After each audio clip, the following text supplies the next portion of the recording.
Today we're going to show you everything you need to know about the new bill that just made all Airbnbs illegal.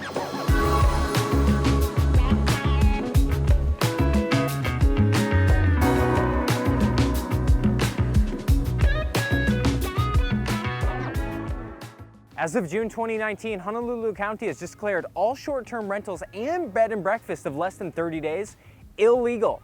Unless you live in resort zoning or have a hotel, you actually cannot rent your property out unless you have a special certificate. Otherwise, you face a fine and penalty of $10,000 per day. And here's what's really interesting and most people aren't aware of is a B&B or a bed and breakfast is actually something where you live in your home and then you can rent out 1 or 2 rooms to other people. That is also illegal now in the island of Oahu. However, October of 2020 next year, they will start issuing out 1,700 permits across this island for people to do it, but they won't be giving any to North Shore, and there are lotteries, so there is no guarantee you'll get one.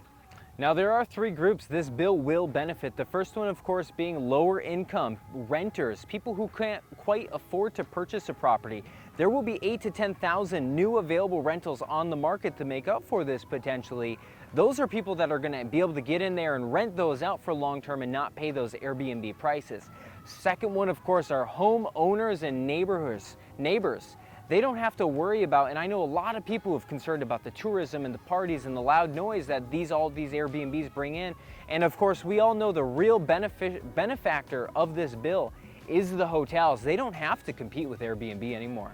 However, there are people this bill is really negatively impacting. The first group being people that were supporting and relying on that income from renting out part of their residence for additional income. There's people out there I know that they relied on that $1,000 or $3,000 extra a month to get by. They don't have that anymore. The second group being, of course, you got to look at all of these businesses in some of these neighborhoods that used all of that additional traffic to drive sales. They're also losing out of that because now most of these renters or tenants are going to be coming to Waikiki or different hotel chains. And then the third one, and this is really the biggest one, we won't know until time goes by, but the state of Hawaii could lose a good amount of tourism by not opening these up to other people. No matter which side of this bill you're on, whether you're for it or against it, this is certainly going to impact you and people around you that you know and the community. So if you have any questions or need explanation on how this works, feel free to reach out to us. We're here to help. Aloha.